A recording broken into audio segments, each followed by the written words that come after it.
ನಮಸ್ಕಾರ. ಕರ್ನಾಟಕ ಧ್ವನಿಗೆ ಸ್ವಾಗತ. ಬೆಂಗಳೂರಿನಲ್ಲಿ ಉದ್ಯಮಿ ರಾಯ್ ಆತ್ಮಹತ್ಯೆ ಮಾಡಿಕೊಂಡಿದ್ದಾರೆ. ರಿಯಲ್ ಎಸ್ಟೇಟ್ ಕಂಪನಿಯಾದ ಕಾನ್ಫಿಡೆಂಟ್ ಗ್ರೂಪ್ ಮುಖ್ಯಸ್ಥ ಸಿಜೆ ರಾಯ್ ಅವರು ಆದಾಯ ತೆರಿಗೆ ಇಲಾಖೆಯ ಐಟಿಯ ಅಧಿಕಾರಿಗಳು ಕಚೇರಿಯಲ್ಲಿ ಇರುವ ಸಂದರ್ಭದಲ್ಲಿಯೇ ಶುಕ್ರವಾರ ಮಧ್ಯಾಹ್ನ 3:15 ಸುಮಾರಿಗೆ ಪಿಸ್ತೂಲಿನಿಂದ ಗುಂಡು ಹಾರಿಸಿಕೊಂಡು ಆತ್ಮಹತ್ಯೆ ಮಾಡಿಕೊಂಡಿದ್ದಾರೆ. ಕೇರಳದ ರಾಯ್ ಅವರು ಬೆಂಗಳೂರಿನಲ್ಲಿ ರಿಯಲ್ ಎಸ್ಟೇಟ್, ರೆಸಾರ್ಟ್, ಹೋಟೆಲ್, ಶಿಕ್ಷಣ ಸಂಸ್ಥೆಗಳನ್ನು ನಡೆಸುತ್ತಿದ್ದರು. ಕೇರಳದಲ್ಲೂ ಹಲವು ಉದ್ಯಮಗಳನ್ನು ನಡೆಸುತ್ತಿದ್ದರು.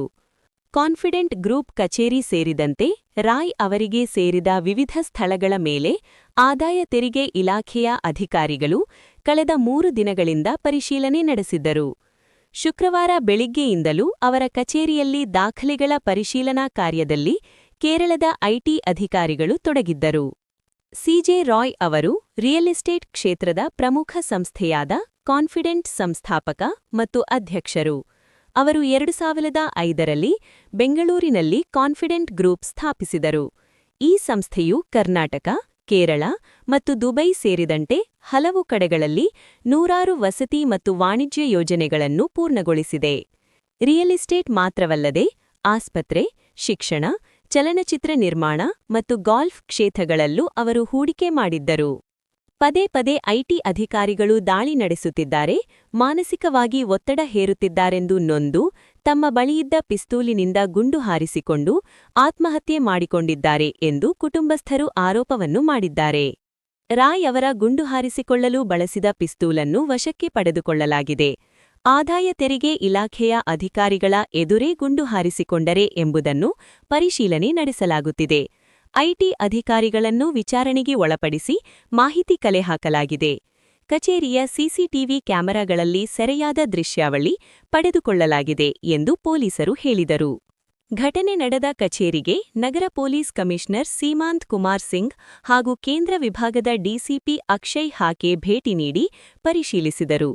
ಕಾನ್ಫಿಡೆಂಟ್ ಗ್ರೂಪ್ ಕೇರಳ ವಿಭಾಗದ ವ್ಯವಸ್ಥಾಪಕ ನಿರ್ದೇಶಕ ಟಿಜೆ ಜೋಸೆಫ್ ಅವರು ದೂರು ಆಧರಿಸಿ ಅಶೋಕನಗರ ಪೊಲೀಸ್ ಠಾಣೆಯಲ್ಲಿ ಪ್ರಕರಣ ದಾಖಲು ಮಾಡಿಕೊಳ್ಳಲಾಗಿದೆ. ರಾಯ್ ಅವರಿಗೆ ಪತ್ನಿ ಹಾಗೂ 2 ಮಕ್ಕಳಿದ್ದಾರೆ. ಪುತ್ರ ರೋಹಿತ್ ಅವರು ಕಾನ್ಫಿಡೆಂಟ್ ಗ್ರೂಪ್ನ ಅಂತಾರಾಷ್ಟ್ರೀಯ ವ್ಯಾಪಾರ ಮತ್ತು ವಿನ್ಯಾಸ ವಿಭಾಗವನ್ನು ನಿರ್ವಹಿಸುತ್ತಿದ್ದಾರೆ ಎಂದು ಗೊತ್ತಾಗಿದೆ.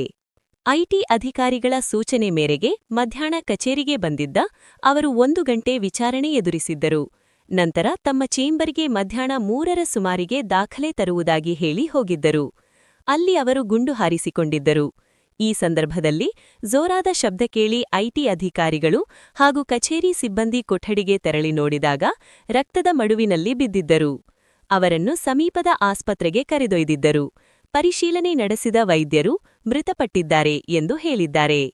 ಪ್ರಾಥಮಿಕ ತನಿಖೆಯಂತೆ ಮೇಲ್ನೋಟಕ್ಕೆ ರಾಯ್ ಅವರೇ ಗುಂಡು ಹಾರಿಸಿಕೊಂಡು ಆತ್ಮಹತ್ಯೆ ಮಾಡಿಕೊಂಡಿರುವಂತೆ ಕಂಡುಬರುತ್ತಿದೆ.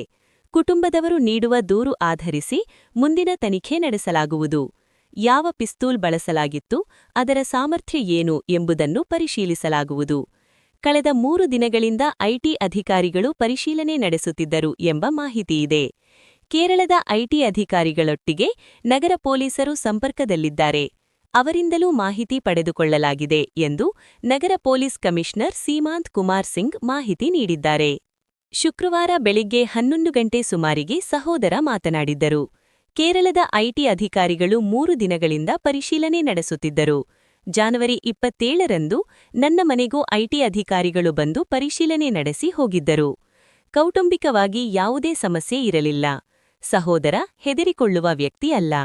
ಕೇರಳದ ಐಟಿ ಅಧಿಕಾರಿಗಳ ಒತ್ತಡದಿಂದಲೇ ಅವರು ಆತ್ಮಹತ್ಯೆ ಮಾಡಿಕೊಂಡಿದ್ದಾರೆ ಎಂದು ರಾಯ್ ಸಹೋದರ ಸಿಜೆ ಬಾಬಾ ಆರೋಪ ಮಾಡಿದ್ದಾರೆ. ಉದ್ಯಮಿ ಸಿಜೆ ರಾಯ್ ಅವರು 1997ರಲ್ಲಿ ಹೆಚ್ಪಿ ಕಂಪನಿಯಲ್ಲಿ ಕೆಲಸಕ್ಕೆ ಸೇರಿದ್ದರು. ಅದಾದ ಮೇಲೆ ಕೆಲಸ ಬಿಟ್ಟು ಬೆಂಗಳೂರಿನಲ್ಲಿ ಉದ್ಯಮ ಕ್ಷೇತ್ರಕ್ಕೆ ಕಾಲಿಟ್ಟಿದ್ದರು. ಕಾನ್ಫಿಡೆಂಟ್ ಗ್ರೂಪ್ ಎಂಬ ದೊಡ್ಡ ಸಂಸ್ಥೆ ಕಟ್ಟಿದ್ದರು. ಸರ್ಜಾಪುರ, ಬೆಳ್ಳಂದೂರು, ಬೆಂಗಳೂರು ಹೊರವಲಯದಲ್ಲಿ ರಿಯಲ್ ಎಸ್ಟೇಟ್ ಉದ್ಯಮದಲ್ಲಿ ತೊಡಗಿಸಿಕೊಂಡಿದ್ದರು. 10 ಲೇಔಟ್ ನಿರ್ಮಿಸಿದ್ದರು ಎಂದು ಅವರ ಆತ್ಮೀಯರು ತಿಳಿಸಿದರು. ಆರಂಭದಲ್ಲಿ ರಾಯ್ ಅವರ ಬಳಿ ಮಾರುತಿ 800 ಕಾರು ಮಾತ್ರ ಇತ್ತು. ಬಳಿಕ ವಿದೇಶಿ ಕಂಪನಿಗಳ ಹಲವು ಐಶ್ವರ್ಯ ಕಾರುಗಳನ್ನು ಕೂಡ ಅವರು ಖರೀದಿಸಿದ್ದರು. ಹಲವು ರಿಯಾಲಿಟಿ ಶೋಗಳಿಗೆ ಪ್ರಾಯೋಜಕತ್ವ ನೀಡಿದ್ದರು. ದೇಶದ ಶ್ರೀಮಂತರ ಪೈಕಿ ರಾಯ್ ಸಹ ಒಬ್ಬರಾಗಿದ್ದರು. ಕನ್ನಡ ಮತ್ತು ಮಲಯಾಳ ಭಾಷೆಗಳ ಚಿತ್ರಗಳನ್ನು ನಿರ್ಮಿಸಿದ್ದರು. ರಾಯ್ ಅವರು ಮನೋರಂಜನೆ, ಶಿಕ್ಷಣ, ಆತಿಥ್ಯ, ಚಿಲ್ಲರೆ ವ್ಯಾಪಾರ ಮತ್ತು ಅಂತಾರಾಷ್ಟ್ರೀಯ ವ್ಯಾಪಾರದಂತಹ ವಿವಿಧ ಕ್ಷೇತ್ರಗಳಲ್ಲೂ ಕೂಡ ಅವರ ಉದ್ಯಮ ವಿಸ್ತರಿಸಿದ್ದರು. ವಿಡಿಯೋ ನೋಡಿದ್ದಕ್ಕಾಗಿ ಧನ್ಯವಾದಗಳು. ಹೊಸ ವಿಷಯದೊಂದಿಗೆ ಮತ್ತೆ ಹಾಜರಾಗ್ತೇವೆ. ಅಲ್ಲಿಯವರೆಗೆ ನಮಸ್ಕಾರ.